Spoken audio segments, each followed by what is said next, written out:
مفتی صاحب میں پچھلے 1 ماہ سے اب تک 3 دفعہ یہ سوال بھیج چکا ہوں، اب تک جواب نہیں ملا ہے۔ سوال یہ کہ آج کل مدرسوں میں جس طرح بچوں کو بے دردی سے مار کر قرآن سکھایا جاتا ہے اور قاری حضرات کے دل میں ذرا بھی رحم نہیں ہوتا، کیا ہمارا دین قرآن سیکھنے والوں کو بے دردی سے مار مار کر قرآن سکھانے کی اجازت دیتا ہے؟ ہرگز اجازت نہیں دیتا، ہرگز مارنے کی اجازت نہیں ہے اسلام میں۔ قرآن کریم میں اللہ تعالیٰ نے فرمایا وَخْفِضْ جَنَاحَكَ لِمَنِ اتَّبَعَكَ مِنَ الْمُؤْمِنِينَ کہ جو مومنین آپ کے متبع ہیں آپ ان کے لیے اپنے پروں کو، اپنے ہاتھوں کو جھکا لیجئے۔ لہٰذا کسی بھی طالب علم کو، چاہے وہ قرآن پڑھ رہا ہو یا وہ کوئی دوسری تعلیم حاصل کر رہا ہو، شریعت کے نقطہ نظر سے اس کو اس طرح بے دردی سے مارنا جس طرح بعض قاری حضرات مار رہے ہوتے ہیں، کوئی اٹھا کے پٹخ رہا ہے جناب، کوئی لٹاس کر کے مار رہا ہے، کوئی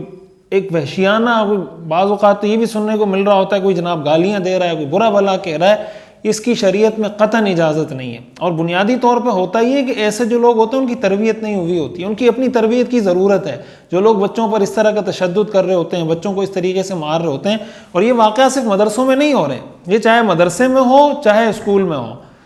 کوئی کام اس لیے ٹھیک نہیں ہو جائے گا کہ وہ مدرسے میں ہو رہا ہے تو ٹھیک ہے، اسکول میں ہو رہا ہے تو غلط ہے۔ جو غلط کام ہے وہ کہیں بھی وہ غلط ہے، تو یہ اسکول میں بھی ہو رہا ہوتا ہے۔ اور بعض اوقات اگر آپ فیکٹس اینڈ فیگر کی طرف جائیں، اعداد و شمار کی طرف جائیں، تو اعداد و شمار سے آپ کو یہ پتہ چلے گا، آپ اگر جمع کریں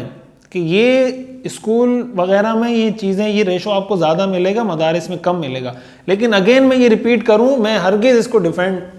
نہ کرنا چاہتا ہوں، نہ شرعاً میرے لیے اس کو ڈیفینڈ کرنا جائز ہے کہ اگر کوئی اس طرح سے وحشیانہ تشدد کرتا ہے بچے پر، وہ قاری صاحب ہو، وہ مولوی صاحب ہو، وہ مفتی صاحب ہو، وہ ماسٹر صاحب ہو، وہ ٹیچر ہو، وہ ہیڈ ماسٹر ہو، وہ پروفیسر ہو، وہ ایکس وائی زی کوئی بھی ہو، کسی کے لیے بھی اس طرح تشدد کرنا جائز نہیں ہے۔ اس لیے اس کی ہر سطح پر حوصلہ شکنی ہونی چاہیے۔ قانوناً بھی اس کی اجازت نہیں ہے۔ جب قانوناً ایک چیز کی اجازت نہ ہو تو شرعی لحاظ سے اس کی پابندی کرنا واجب ہوتا ہے، اس لحاظ سے بھی اس کی پابندی کرنا ضروری ہے۔ آج دنیا نے اتنی ترقی کر لی ہے کہ بھائی آپ ٹیچنگ کی جو میتھڈالوجی ہے، اس کا جو طریقہ کار ہے، اس کی جو نفسیات ہیں، جو ہمارے یہاں ٹیچرز ہوتے ہیں، ہوتا یہ کہ ہمارے یہاں جو ٹیچرز بھرتی ہوتے ہیں وہ کسی بھی شعبے میں ٹیچر ہوں، وہ اسکول میں ہوں، وہ کالج میں ہوں، مدرسے میں ہوں، وہ کوئی ٹیچر ٹریننگ نہیں لیتے۔ بس ہمارے یہاں ٹیچر بھرتی ہونے کا معیار یہ ہے کہ آپ کے پاس ایک ڈگری ہے کسی بھی فیلڈ میں، اس ڈگری کے بعد آپ ٹیچر بھرتی ہو جاتے ہیں۔ بھائی ٹیچنگ کرنا ایک الگ مستقل فن ہے۔ ایک آدمی ہے جس کو کوئی فن آتا ہے، کوئی ہنر آتا ہے، کوئی چیز آتی ہے، مثال کے طور پر وہ صرف کا ماہر ہے، وہ نحو کا ماہر ہے، لیکن کیا وہ یہ صرف اسی طریقے سے آگے ڈیلیور بھی کر پائے گا؟ افہام و تفہیم کا مادہ، کسی دوسرے کو بات ڈیلیور کرنے کا، کنوے کرنے کا مادہ اس کے اندر کتنا ہے؟ اس کو یہ پتہ ہے کہ طالب علم کی نفسیات کیا ہوتی ہیں، استاد کی نفسیات کیا ہونی چاہیے، طالب علم اگر ریئیکشن دے تو اس پر استاد کا ریئیکشن کیا ہونا چاہیے۔ یہ ساری چیزیں سیکھ کر جب ایک استاد ٹیچنگ کرے گا تو پھر اس کو ان چیزوں کی ضرورت ہی نہیں پڑے گی، وہ نفسیاتی طور پر اپنے اسٹوڈنٹس کو، اپنے طالب علموں کو کنٹرول کر رہا ہوگا۔ لیکن جب اس کو خود نہیں پتہ تو ظاہر ہے پھر یہی ہو رہا ہوتا ہے جو ہمارے ہاں واقعات سامنے آ رہے ہوتے ہیں۔ جناب مفتی صاحب، بات سلام عرض یہ کہ میرے مکان سے سسرال 77.6 کلومیٹر ہے، میری بیوی بھی کچھ دنوں سے وہاں ہے، میں بھی 3 دن کے لیے سسرال کے گھر قیام کر رہا ہوں۔ اب سوال یہ کہ سنا ہے 77.5 کلومیٹر کے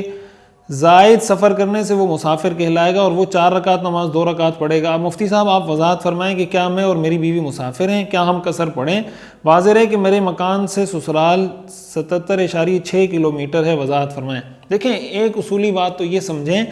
کہ یہ 77 جو آپ نے 6 کلومیٹر لکھا ہے، ایک تو جو مسافت سفر ہے وہ 77.24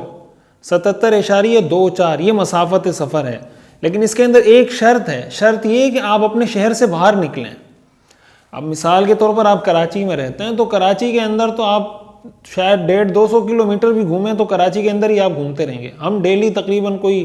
100-150 کلومیٹر کا سفر تو ہم دن میں کر رہے ہوتے ہیں، تو اس کا یہ مطلب تو نہیں کہ اگر میں ایک جگہ سے کراچی دوسری جگہ گیا ہوں تو میں وہاں 2 رکعت نماز پڑھوں گا۔ اس کے لیے بیسک شرط یہ ہے کہ آپ شہر سے نکلیں، کسی دوسرے شہر میں داخل ہوں، آپ یہ نیت کریں کہ میں اس شہر سے نکل کے دوسرے شہر میں جا رہا ہوں۔ تو آپ نے جو تفصیل لکھی ہے اگر ایسا ہی ہے کہ آپ کا جو سسرال ہے وہ آپ کے شہر سے باہر ہے اور آپ یہاں سے سفر کرتے ہیں اور یہ 77.6 کلومیٹر بنتا ہے، پھر آپ بھی وہاں مسافر ہیں، اور عورت اپنے میکے جائے تو میکے میں عورت مسافر ہوتی ہے، وہ وہاں 2 رکعت نماز ہی پڑھے گی، جو 4 رکعت نمازیں وہ اس کو 2 ہی پڑھے گی، اس شرط کے ساتھ کہ آپ کا شہر